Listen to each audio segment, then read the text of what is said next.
Hello दोस्तों, नमस्कार। कैसे हो आप? मेरा नाम है कौशिक और इस वीडियो में मैं आपको जानकारी दूंगा कक्षा 11वीं के गणित विषय के बारे में। तो इस वीडियो को शुरू से लेकर आखिरी तक देखते रहिए। तो चलिए शुरू करते हैं।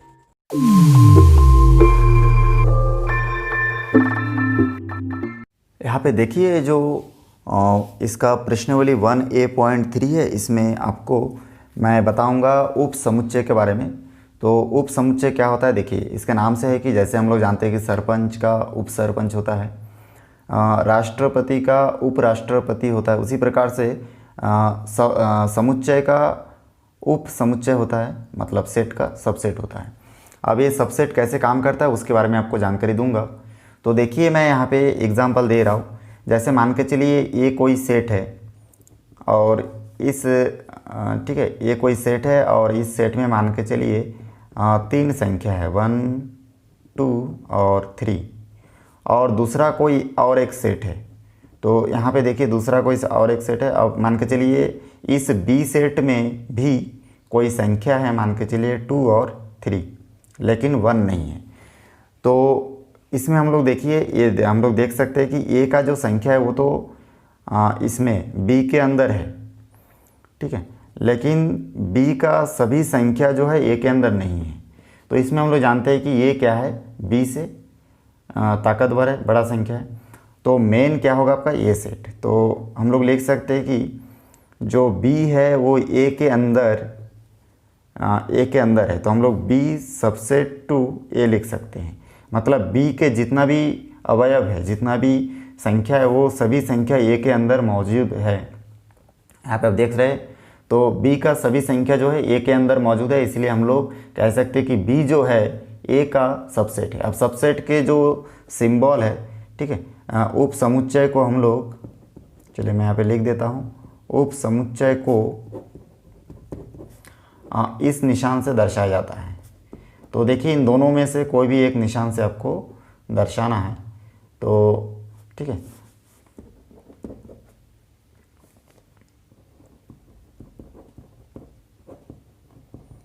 अब ये जो उप समुच्चय है, इस उप समुच्चय को आप लोग इन दोनों में से कोई एक निशान से दर्शा सकते हैं। अब यहाँ पे जो है इस बुक में इस निशान का ज़्यादा उपयोग किया गया है। तो यहाँ पे देखिए इस प्रकार से ये इस निशान को हम लोग सबसेट बोलते हैं। तो इसका मतलब होता है कि देखिए, इस तरफ जो संख्या हम लोग लिखेंगे, जो भी सेट लिखेंगे, वो सेट ये सामने इधर जो खुला भाग है, इस खुला भाग के तरफ जो संख्या या जो सेट लिखेंगे उस सेट के अंदर मौजूद है या उपस्थित है। इसलिए देखिए, बी, इसको पढ़ने का तरीका है बी सबसेट टू ए या फिर बी कंटेंट टू ए। मतलब बी का सभी जो एलिमेंट है, जो अवयव है, वो ए के अंदर मौजूद है। अब यहाँ तक तो आपको समझ में आ गया है। अब अगर हम लोगों को दर्शाना है कि नहीं, बी का एलिमेंट जो है ए के अंदर मौजूद नहीं है, मान के चलिए इसमें मैं जो एग्जांपल लिया, अब दूसरा कंडीशन होता, मान के चलिए ऐसा होता, ए इक्वल टू 1 2 3, और मान के चलिए यहाँ पे बी इक्वल टू होता आपका 5 6 7।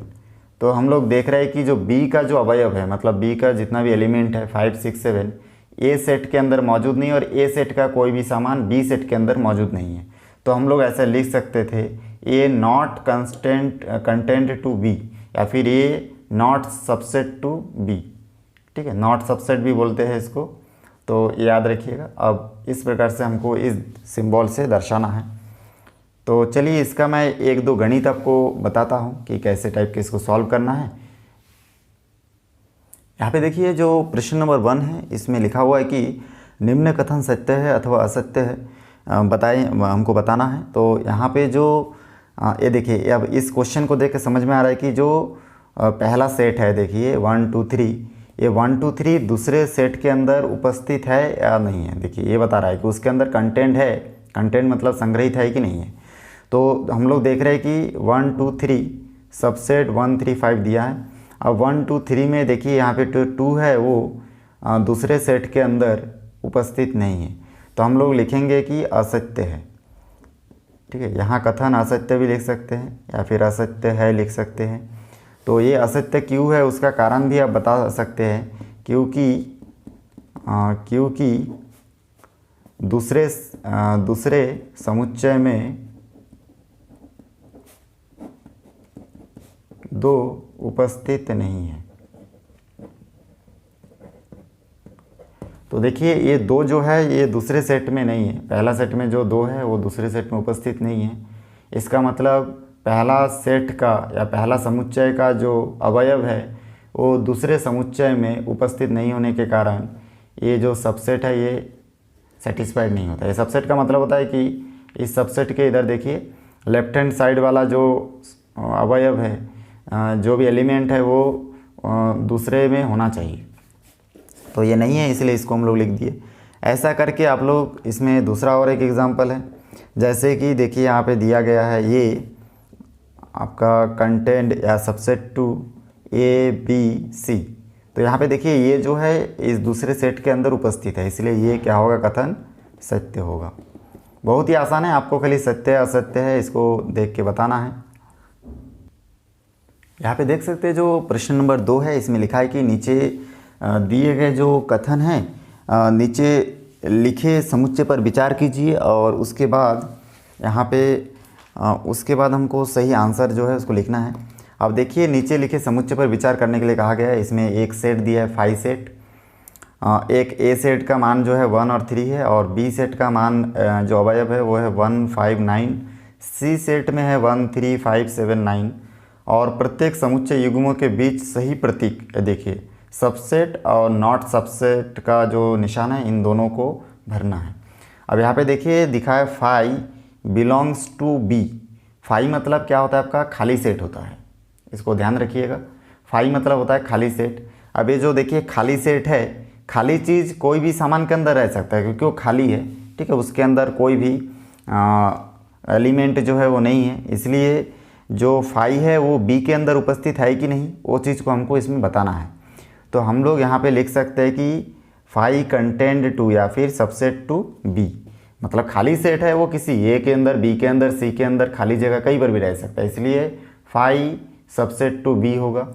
दूसरा ए, अब ए और बी के बीच हम लोग इन दोनों में से सबसेट और नॉट सबसेट लगा सकते हैं कि नहीं, उसके लिए हमको ए सेट और बी सेट के अंदर क्या क्या है उसको देखना है। तो देखिए क्वेश्चन में लिखा है 1 3, ए मतलब 1 3 है और बी मतलब 1 5 9 है। तो ए जो है बी के अंदर मौजूद है, तो देखिए ए में 1 और 3 है और बी में 1 5 9 है, मतलब 3 जो है बी के अंदर मौजूद नहीं है, इसलिए हम लोग यहाँ पे लिखेंगे ए नॉट सबसेट टू बी।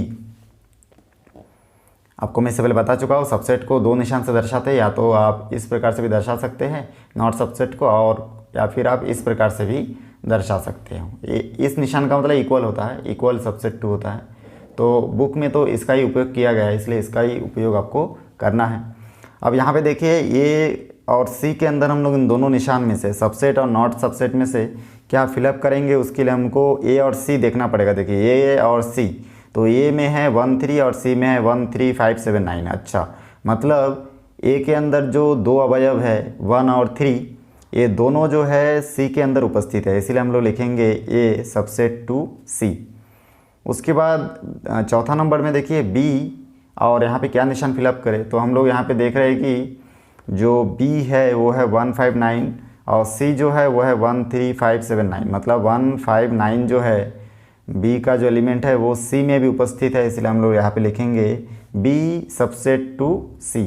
तो इस प्रकार से हमारा जो आंसर है वो आ जाएगा। इस प्रकार से देखिए ये बहुत आसानी से सॉल्व हो चुका है। प्रश्न वाली 1A.3 में जितना भी क्वेश्चन है, इन सभी क्वेश्चन में आपको इन 2 निशानों का उपयोग करना है। एक तो है सबसेट और दूसरा है आपका नॉट सबसेट। तो इन दोनों का उपयोग करके आपको हर जगह फिलअप करना है, रिक्त स्थान या फिर कोई कथन दिया है तो उस कथन को इस कंडीशन के अनुसार अप्लाई करके देखना है कि वो सही है कि नहीं है। तो इस प्रकार से इस पूरे को आप लोग सॉल्व कर सकते हैं। तो चलिए इसके बाद मैं आपको इसके नेक्स्ट वीडियो में 1A.4 के बारे में जानकारी दूंगा। उम्मीद है दोस्तों मेरा वीडियो आपको अच्छा लगा होगा। वीडियो अच्छा लगे तो लाइक करें, शेयर करें, सब्सक्राइब करें और बेल आइकन को भी प्रेस करें ताकि जब भी मैं कोई नया वीडियो बनाऊं तो उसका नया अपडेट सबसे पहले आप तक पहुंचे। फिर मिलते हैं एक नई वीडियो के साथ। धन्यवाद।